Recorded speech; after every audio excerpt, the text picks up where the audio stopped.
Hold on tight for the next hour. You're entering into a place, a zone called the alternative to the alternative media. It's a place, a special place where even truth seekers fear to tread. All right, people, let's move like we've got a purpose. Affirmative. Okay, glad you're back on the Investigative Journal. This is Greg Anthony on this April 6th, 2017 day on our calendar. And what a show I have for you today. I have Debra Ondrisek from the Alamo Ministry on as my guest, and she's waiting patiently. And today I want to accomplish a couple things. One is to go over the Tony Alamo case that I've been working on for 10 years. And also updating you on the status of trying to get Tony out of jail. And let me just start out generally by stating all week I've been talking about Islam as a religion of intolerance.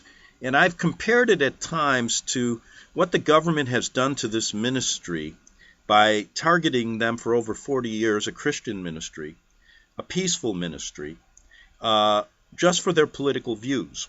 And basically using that as a lever to stop them from even preaching the Bible to people, or trying to stop them.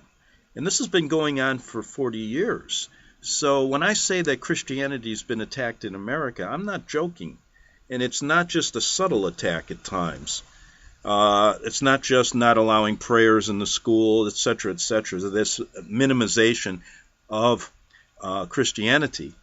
But it's an overt attack on many people who are Christians in this country who want to act as Christians, Protestants that were like the Protestants in the Reformation, protesting the Vatican, protesting the real Antichrist system. That is not allowed in this country anymore.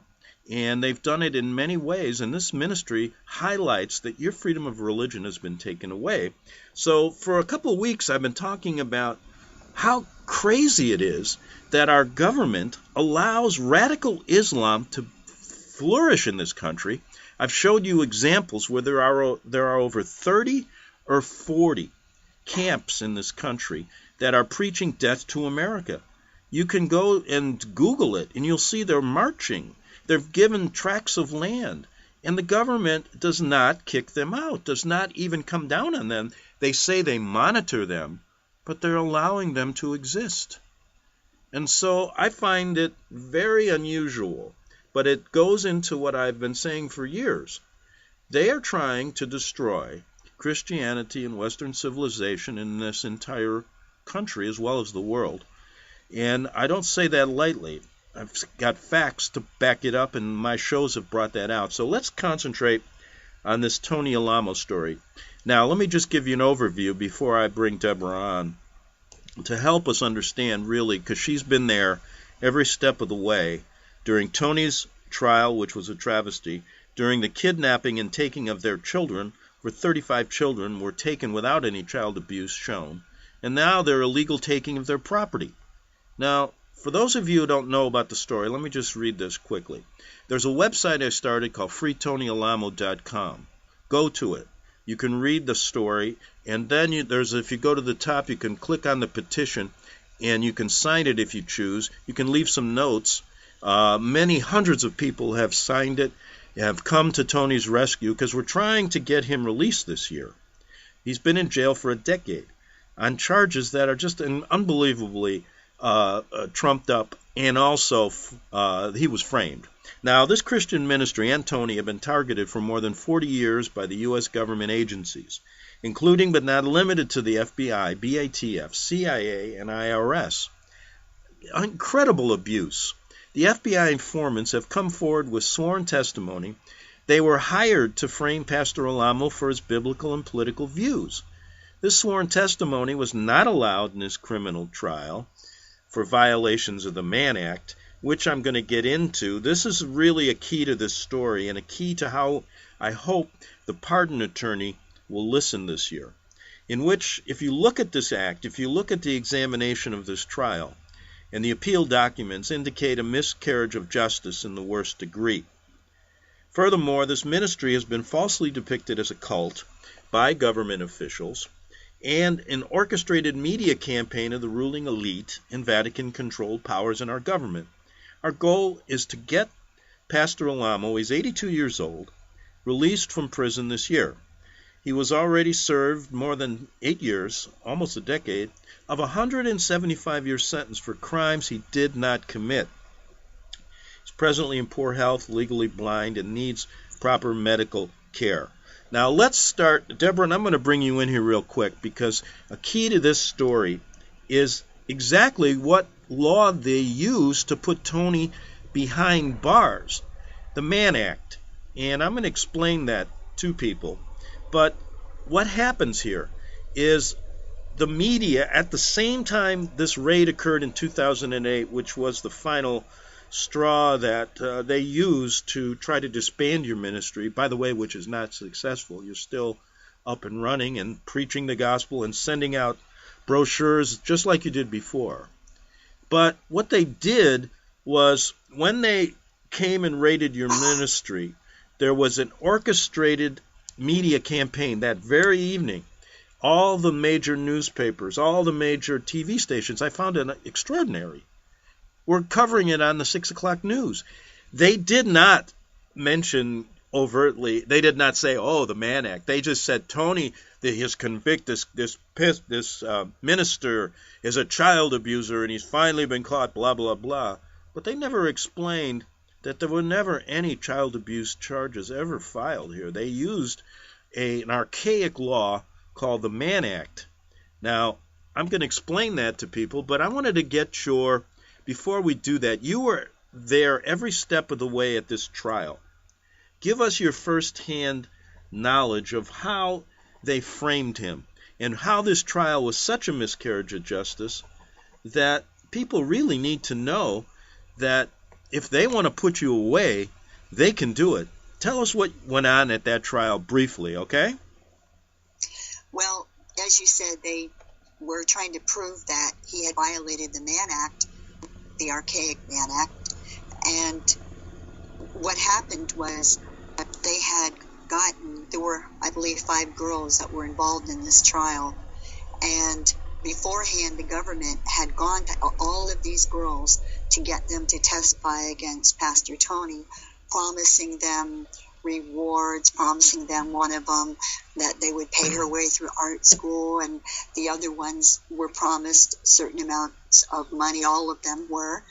And they had, 3 of them for sure had gone to Wellspring Retreat, which is the Cult Awareness Network renamed. And they had been essentially, if you want to call it, brainwashed. They had been told, they had any godly teaching that they had brought, that had been in them, that through reading the Bible and going to church, and they had taken out of them by a deprogramming method, which there's a lot of that's been written about that. And they had convinced the girls to go on the side of the government, and they had schooled them in what to say. And that's what they did. When they would get on the stand, they'd get up there and they became actresses. They had the tears, they had dramatics, and they also had Randall Harris, who was charged the FBI's raid on our ministry. He was in charge of bringing down our pastor and eliminating him from being able to preach the gospel as he did and expose the works of the Vatican and the one world government. And he was sitting in front of the witness stand, and as the girls would get up there, he would make little either hand signals or shake his head up and down or sideways, just in a subtle enough way where they could watch him, and they were already told beforehand to keep your eye on him, and if they didn't know how to answer something, he would tell them which way to go with it by his signals, and he did.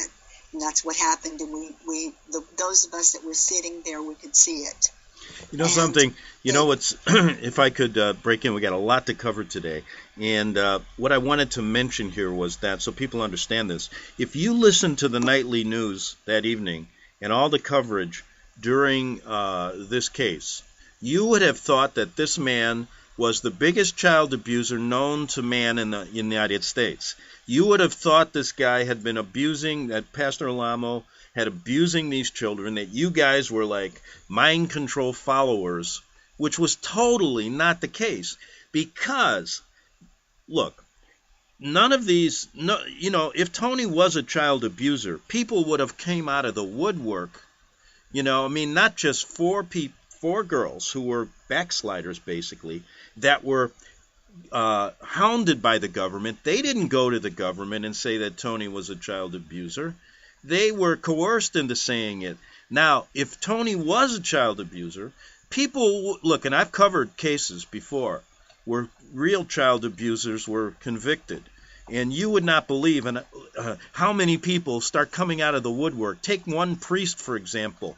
When he was accused of child abuse, I believe it was in Milwaukee, Wisconsin, or one of the Midwestern cities. Not only did the accuser accuse him directly of child abuse, not using the Mann Act, which I'll explain, but then literally 20 to 30 to 40 to 50 people came forward saying, yeah, he did it back in 1975. He did it in 68. He did it in 80. So there was this is a pattern. Child abuse is, the people who are convicted of child abuse have a pattern. And it's not just something that happens one time.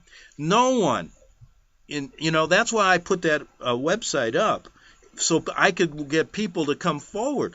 And nobody has ever come forward to say that Tony was a child abuser, ever, except for these four girls that the government used.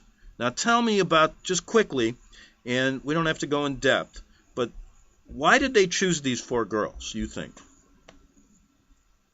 Well, they were girls who had, for one reason or another, left the ministry, and so they were out there and they were available. And the government went to them and talked to them, and they agreed. If you're offered a lot of money, I mean, like they were given, I believe it was $500 million altogether, the total, for between the five of them, or among the five of them. And that money talks. And so they were willing to go along with the program to get what they wanted. They'd already turned their back on God, and they didn't care. They figured it was a great opportunity. Right. And so even, and we've done shows before where I believe even 2 or 3 of these girls recanted afterwards, saying they were sorry they lied about Tony. This was never put into any of the appeal documents, or if it was, the judges just rubber stamped what the court did, which was the biggest travesty of justice I've ever seen. And let me say something, though. We're going to get into Wellspring, where they sent these girls. You sent me something really interesting, an article that was written about them, and we'll do that in the second half hour. But in the remaining, we got maybe 14 minutes here. Let me tell you what they did. And you know this as well as I do, but I think the public needs to know this. Since they did not have, if you were a prosecutor and you had direct evidence that a man was a child abuser, you would use the statutes on the books that really are there designed to prosecute people who do involve child abuse, sex with children, etc., etc. But knowing they had no evidence whatsoever, what they had to do was to use this archaic law called the Mann Act. And let me explain this, and to tell people really what it is and how it's been used in the past. And I think you will find it interesting. This law was passed in 1910. It was originally intended to combat forced prostitution and debauchery. Its official name is the White Slave Traffic Act. Now, in recent years, now this act has never been repealed, it's been amended. But listen what it's been used to do. In recent years, the Mann Act has been used selectively to basically, now they even wanted to try to, remember the Elliot Spitzer case in New York, and he was involved in the prostitution ring and the Emperor's Club, and They were going to try to get him on this, but they never followed through.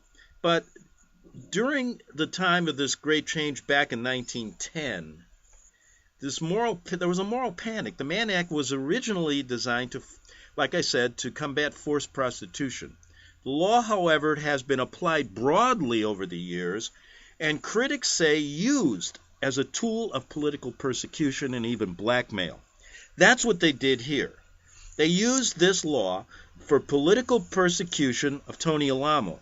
Now, in the past century, thousands of people have been prosecuted under this. I might add, including celebrities such as Charlie Chaplin, Frank Lloyd Wright, the architect, Chuck Berry, and Jack Johnson, the boxer. Now, let me give you a little background on this so you know. There were allegations of racism. Johnson was a boxer. He was the first African-American heavyweight boxing champion. Was among the first to be charged in 1913. He was accused of ostensibly transporting a prostitute from Pittsburgh to Chicago. Now, just to give you some information here, how they applied this to Tony Alamo, and you know this as well as I do, you guys used to take bus trips from your different ministries, right?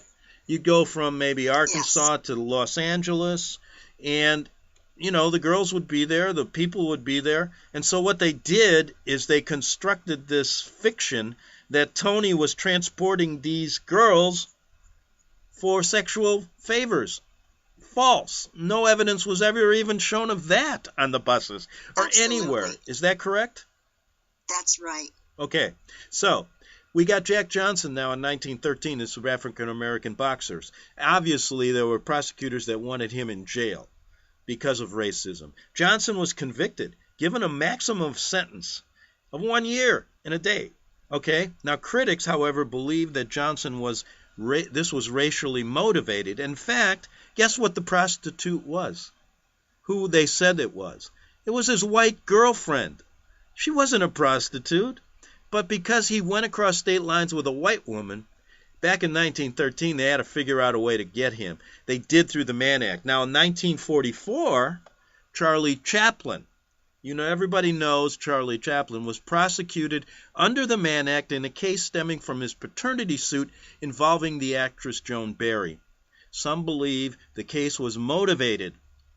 He didn't take her across state lines as a prostitute, but he was motivated because of his left-of-center political views. You see how they're stretching this law? He was ultimately acquitted, but his image in the U.S. never fully recovered. Guess what? Just recently, Chuck Berry passed away. He was given great accolades, even in the United States Senate. I watched as the Cubs opened up their baseball game, and they saluted Chuck Berry. But no one talks about, in 1959, Chuck Berry was convicted under the Mann Act of transporting across state line an underage Apache girl who was arrested on prostitution charges weeks later. Okay, now in this case, it may not have been racially motivated, and there was never any proof that Chuck Berry benefited from her prostitution. We don't even know many of the facts, but they used the Mann Act because there was never any evidence that he did this, but he served 20 months in jail. Now, there were other cases of celebrities and other high people of notoriety that they tried to use the Mann Act to politically get these people in jail. I believe they had to search for some reason to convict Tony, even though there was no evidence. Now, what I just said, doesn't it seem to me, and does it seem to you, that this is exactly what they did?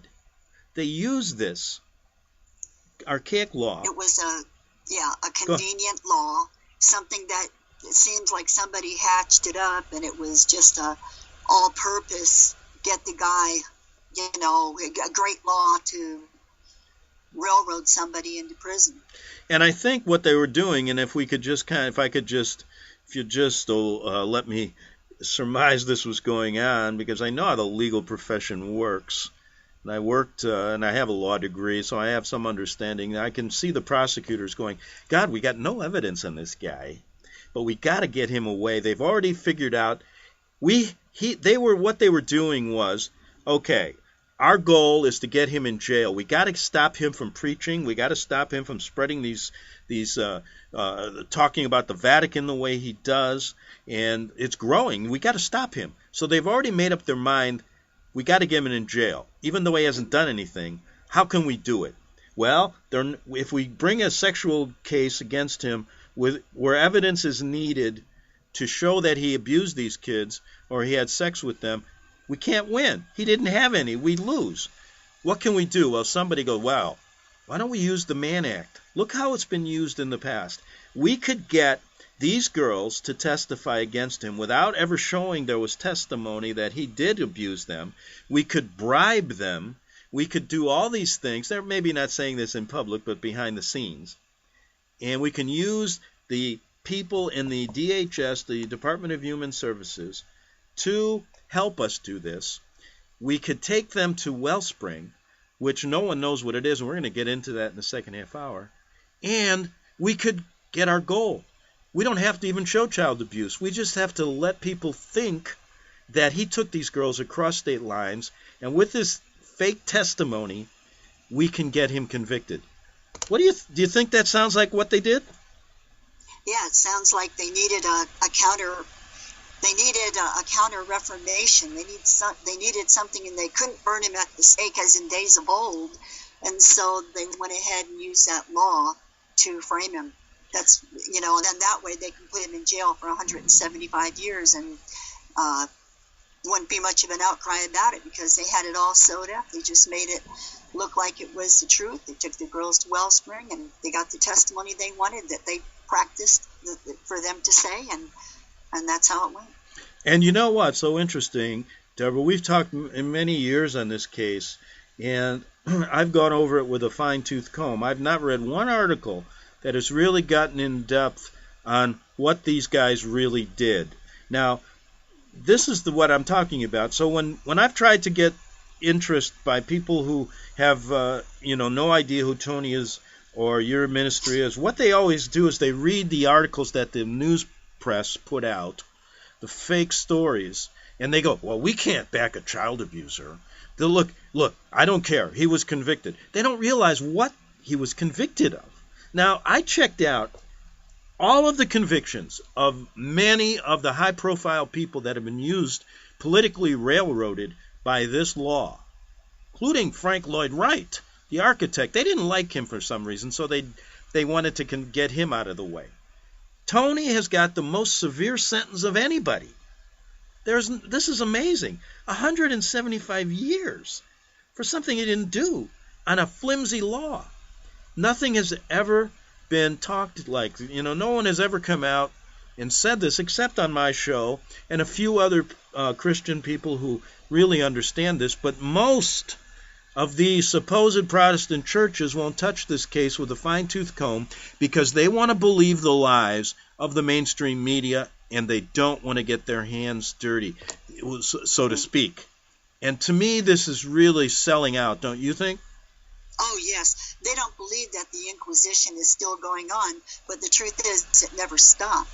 And they don't want to they want to join the ecumenical movement and everybody's peace, everybody just break down the barriers between the Catholics and the Protestants and not protest anymore. And, okay, this guy's he's a reformer, so do away with him.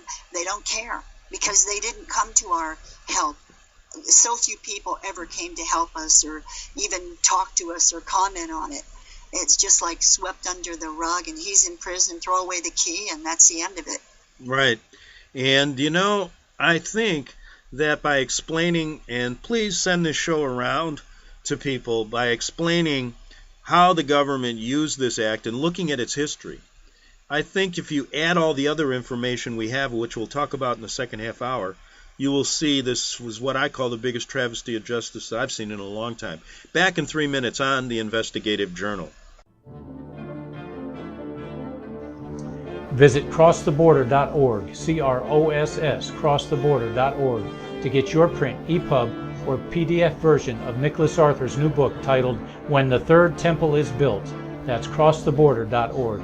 When it comes to prophecy today, much of the evangelical Christian world has their eyes on Israel, waiting and watching to see when the third temple will begin to be built.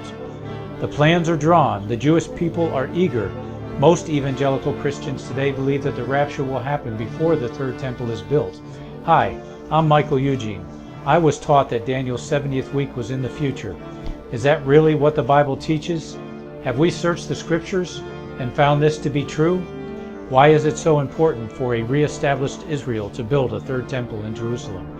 Is it necessary to build a temple on the same location already occupied by the Dome of the Rock? Is it necessary for sacrifices to take place in the temple on Temple Mount? Is there really a rapture followed by 7 years of tribulation? What is the New Testament temple? Can we identify history and prophecy? Who is the first beast in Revelation chapter 13? Who are the 7 kings in Revelation 17? I have asked all these questions, and I have found Nicholas Arthur's new book, When the Third Temple is Built, answers all these questions and more using Scripture to interpret Scripture. The Bible says that no prophecy of Scripture is of any private interpretation. Nicholas shows us in his new book, When the Third Temple is Built, how the Bible interprets prophecy and not man's private interpretation. Visit crosstheborder.org, C-R-O-S-S, crosstheborder.org to get your print, EPUB, or PDF version of Nicholas Arthur's new book titled When the Third Temple is Built. That's crosstheborder.org.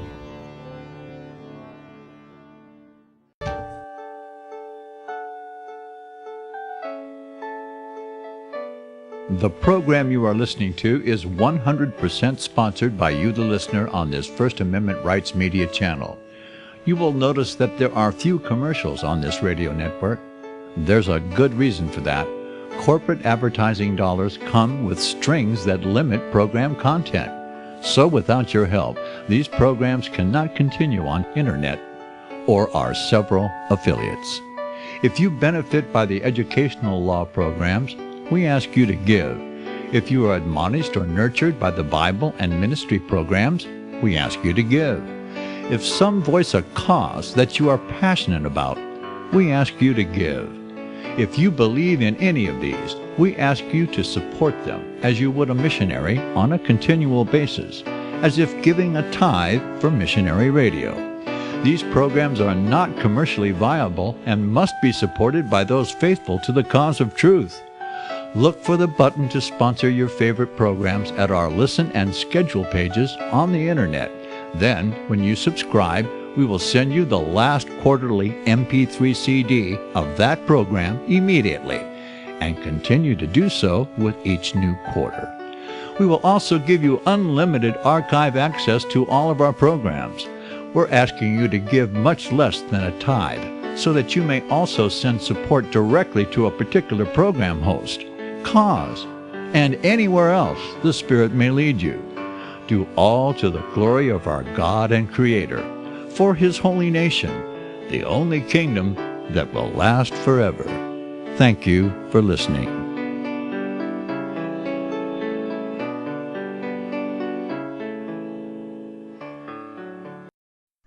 The following program is labeled dangerous and off limits by the supreme Jesuit command. But stand tall, people.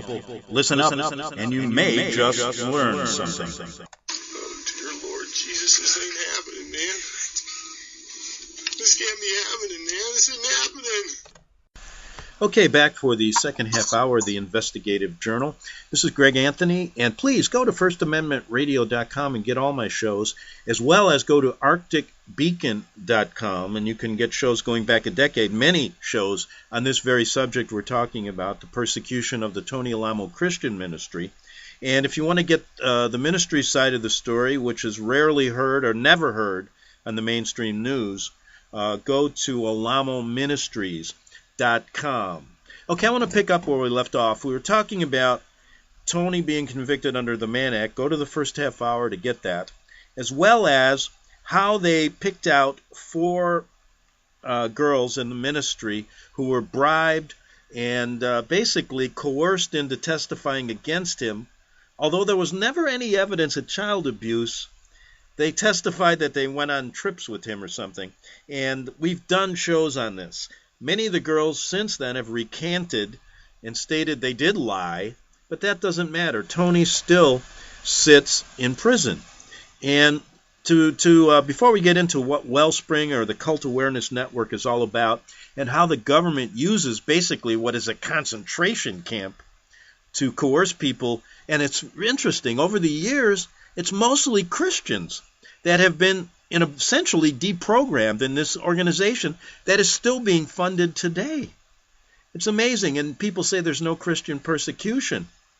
It's amazing to me. But anyway, what I wanted to mention was that what we're doing is, and this is important, folks, we have to take this case to Washington.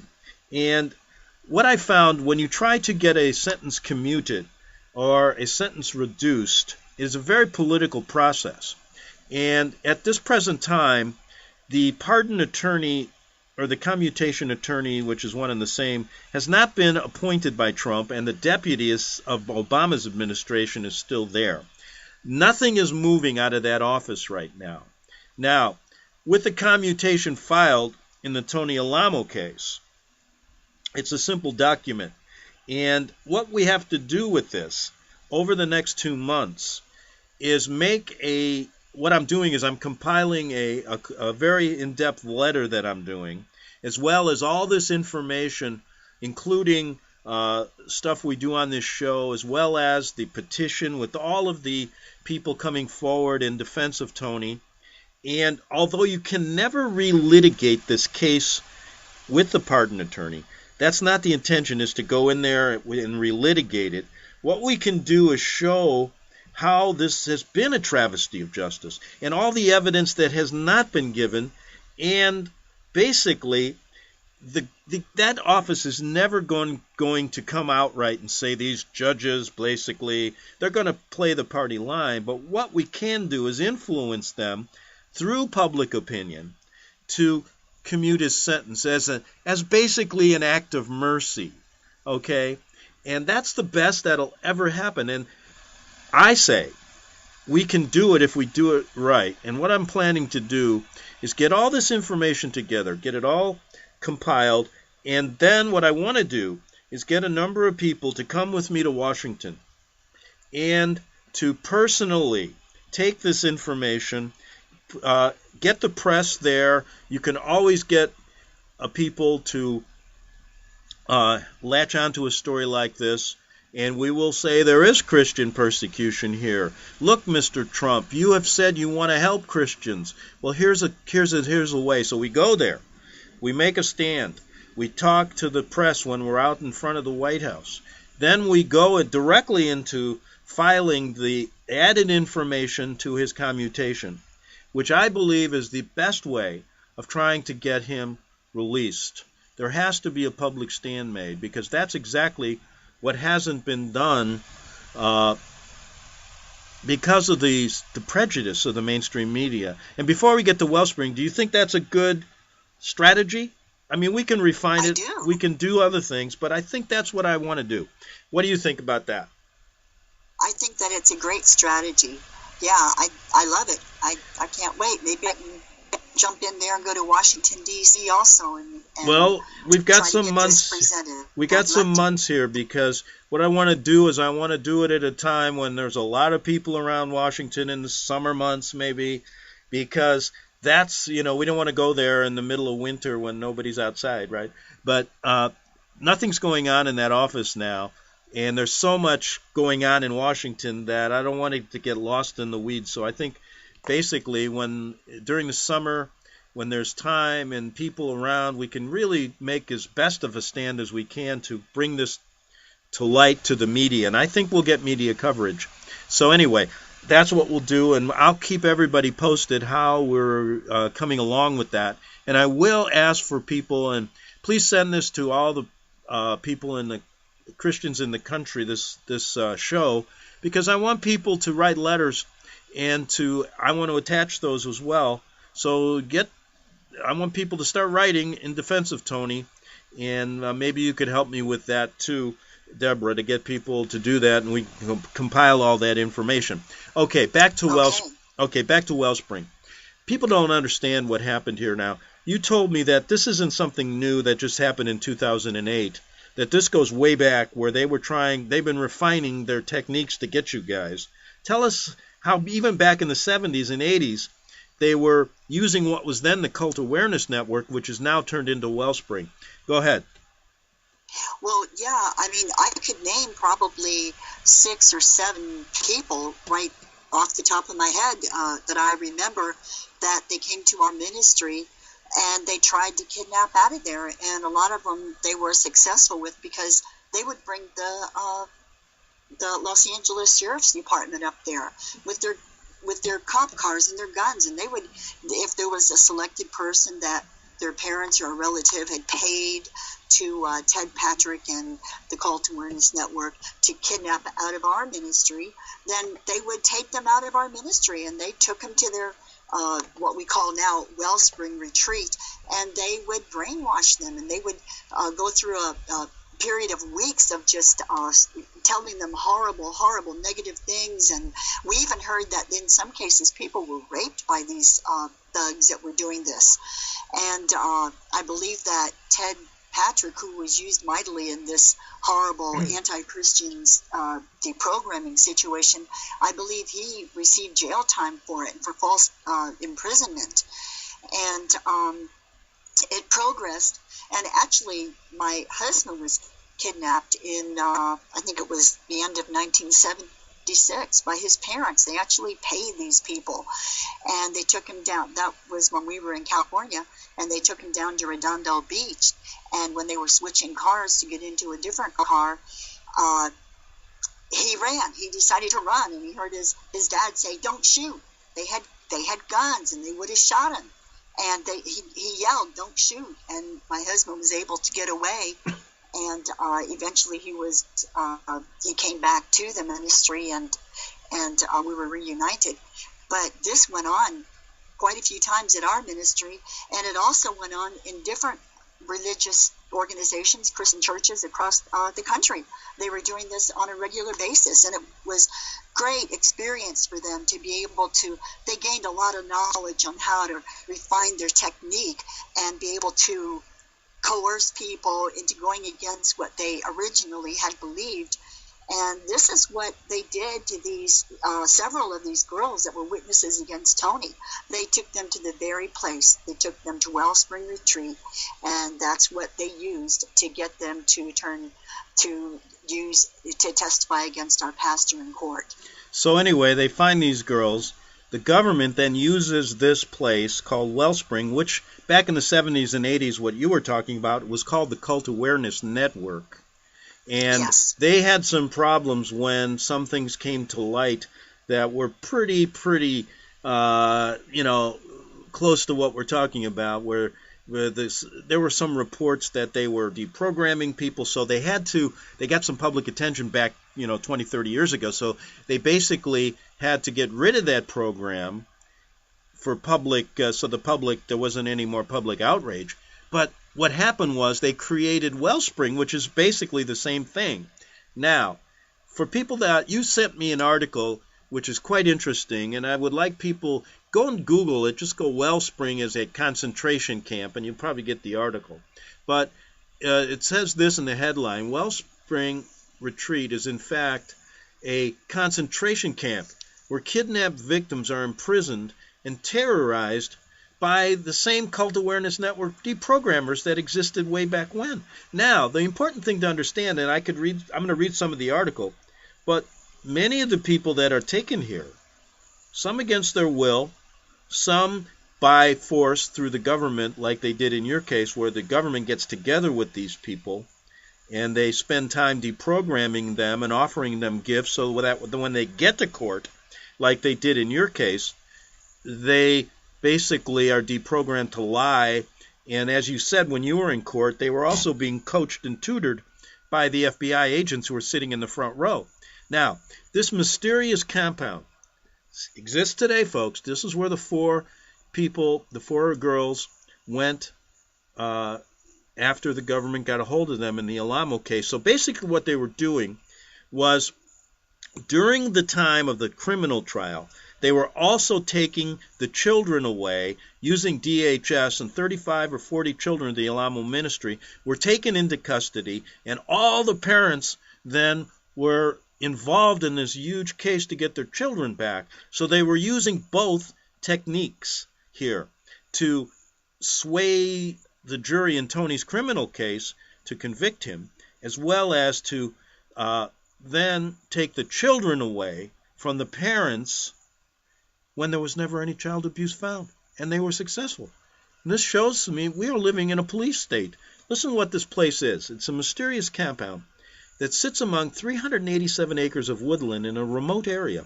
Local residents hear stories of special construction and inside doorknobs, even bathroom doors that have no doorknobs, really crazy things. Warning signs discourage the casual inquirer, and the serious investigators are barred from coming in to really check this place out. This is the Wellspring Retreat Center, they call it. But it's run by canned psychologists, board members named Paul Martin and others. It's located on a farm outside of Albany, Ohio, and it's only reachable by dirt roads. It's described as a rehabilitation center, but in fact, people who are researching this say it's a concentration camp for profit, where kidnapped victims, many that we just talked about in the Alamo Ministry, can be held for days on end, and to ensure that this deprogramming is successful. The name Wellspring harkens back, they say, to the Orwellian big lie. For those who enter, leave anything but well. Ensnared and changed in spirit and stripped of once deeply held beliefs. Although CAN's executive director, Cynthia Kaiser, has for years denied this, many people say otherwise. And let me just paraphrase and then get back to Debra. Many of the people that have been taken here over the years are from Christian groups. Hundreds of individuals, mostly from Christian groups, have been taken away and put into Wellspring since 1985. Staff deprogrammers are renouncing Christian values right here. Isn't it interesting that they're using this for Christians? I don't see many Muslim radicals being deprogrammed. Do you, Debra?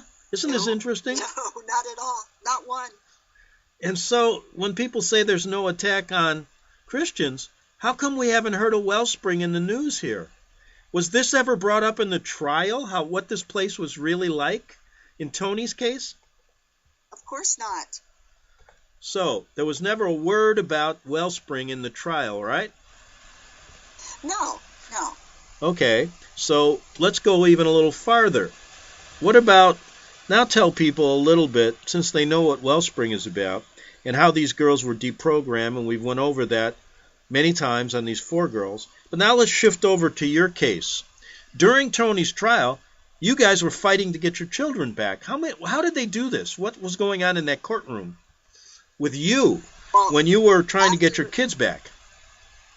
Well, if you're talking about the day that they held us prisoner in the courtroom, that was the day, it was, I believe, November 18th in 2008, and Judge Joe Griffin had just declared that all the children in the Alamo Ministry were basically fair game to be taken by the government into custody because we hadn't vaccinated our kids, and just foolishness. You know, there was no abuse ever discovered on any of the children. But the reason that they did that, and well, after he declared that, then he said that we were dismissed for lunch, but nobody could go. We couldn't go because we were locked in the courtroom by the police, the Arkansas State Police, with their guns, and they wouldn't let anybody out for any reason. We were held in there for at least 15, maybe 20 minutes. I'm not sure how long it was. And yeah, that's the way we were treated, and they did it because they figured if they took our children away from us and then said, you have to leave, in order to get your children back, you have to leave the ministry and you have to be out here in the world, getting your own home, your own job. You have to be out here for the minimum of 6 months before we can even consider giving your children back. So that's where it was. They wanted to break up the ministry and that's what they did to an extent, because a lot of parents had to flee with the children who weren't taken that day in order to keep them from being taken by the government and put in foster homes and put in public schools and just being taught the way of anti-Christianity. And now, them telling them, go ahead. No, what I was going to get at here is even Bert Krantz of your ministry, his kids were taken away too, and he was confronted by one of the FBI officials who stated that if he lied about Tony, so Tony's case is going on, you guys can't even get out of the courtroom to help testify on his behalf in many cases. You've been given a gag order by the judge, so you guys, they've shut you up, so Tony's not getting any help from that end, as well as they went to Bert Krantz and said, listen, Bert, if you lie about Tony and you back up our story, well, you can get your kids back tomorrow. Bert refused. Now, I use this as a very good example. Now, I've went in depth with Bert, and it's a very difficult story for him, as it is for you, to talk about. But I asked point blank to many of you people. I said, if you knew there was information that Tony was a child abuser, you would have testified against him, because you don't want to be around people like that. And Bert was. He said, I've known this man for 40 years. Everybody knows he's not. I cannot lie about this. What kind of example is that? You can't lie. And so I said, this is evidence showing that all these charges were trumped up. Now, I've done shows on that in the past. So let's just set the record straight here. We got 4 girls that were sent to Wellspring, this concentration camp, to be deprogrammed. And then we got now all these kids taken into custody, and guess what's going on? DHS is hammering them. Now, you've sent me some of the video audio of what these DHS people were trying to do, and it's really, I can't play, it's too long. But basically, they were trying to do the same thing that they were doing in Wellspring. And I've even got documents, and you sent them to me, that state on the record, that the official record, there was never any child abuse found, and there were signed government documents to that effect, correct? That's right. And I've got those documents, but yet they still took the children, right? Yes, they did.